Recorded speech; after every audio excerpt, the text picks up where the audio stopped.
特朗普剛結束對華訪問，離開北京。俄羅斯總統普京訪華的行程隨即敲定。克里姆林宮方面呢，已經對外證實，此次訪華各項籌備工作全面完成，出訪時間呢定在5月的中下旬，後續將由中俄兩國一同對外正式官宣。從2000年首次到訪中國算起呢，俄羅斯最高領導人的來華訪問次數已經達到22次，是過往蘇聯以及俄羅斯歷任国家元首裡來華出訪頻次最高的一位。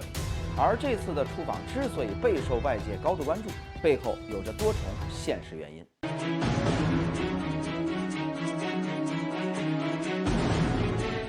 大家好，我是謝飛歡迎來到今天的謝飛觀察。早在4月15號，俄羅斯外長呢率先來華洽談，兩國敲定在2026年外交溝通磋商的相關規則，明確將高層互訪時間劃定在今年上半年。4月29號呢，克宮發言人佩斯科夫公開表示，訪華日期已經確定，只是暫時選擇合適時機對外公布。在5月7號，俄總統助理烏沙科夫呢再度發布稱俄方連日來始終和中方保持這個密切對接，穩步推進出訪的籌備事宜。5月10號呢，俄方領導人直言說，中俄雙邊的合作是當前維護國際局勢平穩發展的一個關鍵的力量。同時透露，兩國在油氣合作領域達成諸多的共識，即將落地實質性的合作舉措。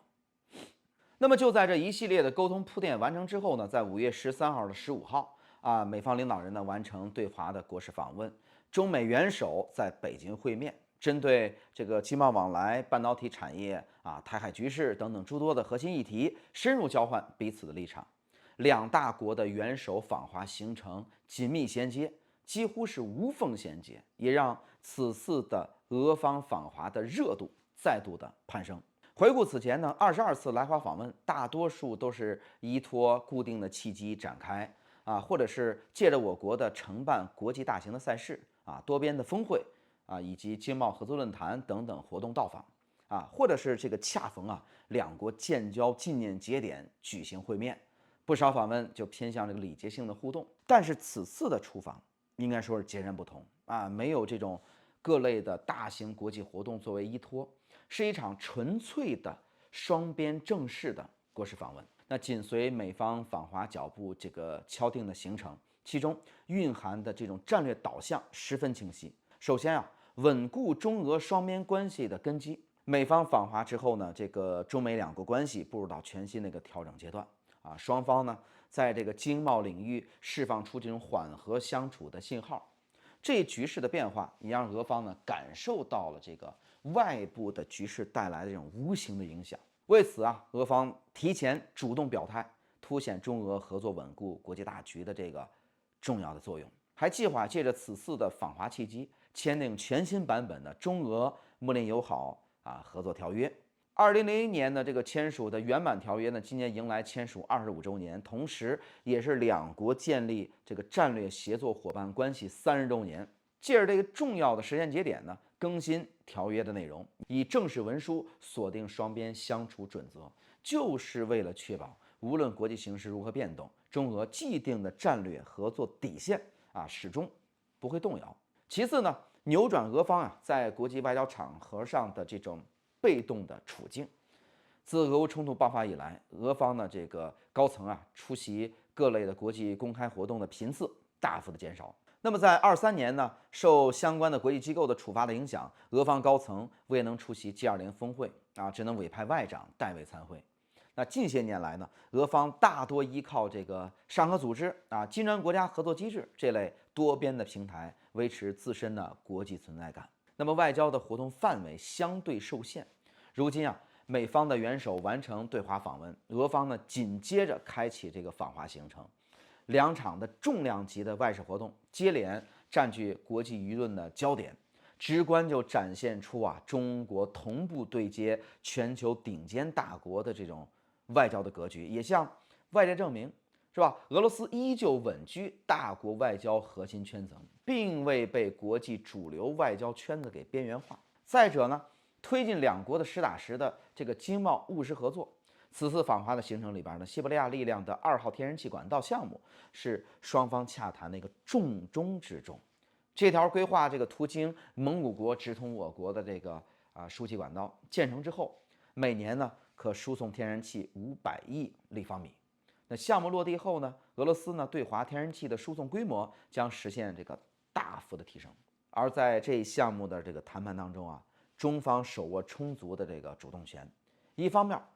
國內天然氣的市場供給充足另一方面呢，國內的新能源產業發展這個速度持續加快，是吧？談判佔據明顯的優勢。那麼除能源合作之外，中俄呢雙邊的貿易結算模式也在持續的革新。2024年呢，中俄雙邊的这個貿易總額達到2448億美元，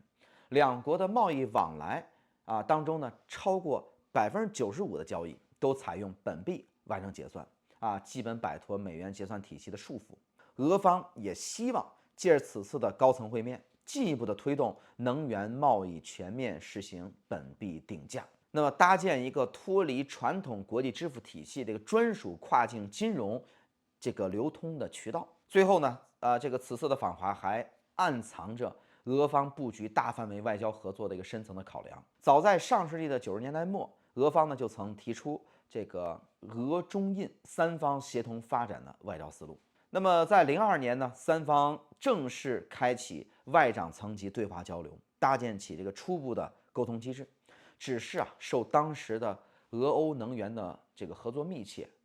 這個印度外交立場偏向西方等等因素的影響，這一合作的構想呢，長期停留在理論層面。那隨着這個俄歐合作呢徹底遇冷，俄方全面加快向東發展的一個外交的步伐。與此同時呢，中東地區的局勢動盪不安，傳統海上能源的運輸線路風險是不斷升高，各國呢越發的這個重視陸上能源運輸通道的一個建設的價值。俄方的此次訪華一大核心目標就是推動俄中印三方合作構想落地實操。這種合作的模式不屬於軍事結盟也不會針對任何的第三方的國家，只是呢三方基於自身發展需求搭建的一個高效的協作的模式。那最終能否順利的推進，依舊取決於三方各自的這個利益的權衡與發展的規劃。那當前呢全球的整體格局呢正處在深度調整變革的階段。美國深陷中東事務難以抽身，各類的經貿關稅爭端尚未妥善的解決。歐洲各國呢在這個國防安全與這個能源供給兩大難題之間左右為難。我國也在科技競爭貿易博弈在這種大環境裡邊探尋平穩發展之路。俄方高層呢選擇在特殊的時期到訪中國，一方面是為中俄長久穩定的這個雙邊關係築牢根基，另一方面也是借此機會找準自身在全球格局重塑過程當中的一個全新的定位。後續雙方達成的這個合作協議、能源項目推進進度等等實際的動向，才是觀察此次訪華成果最核心的關注點。好了，感謝收看這期的谢飞觀察，相關的點關注，我們下期節目再見。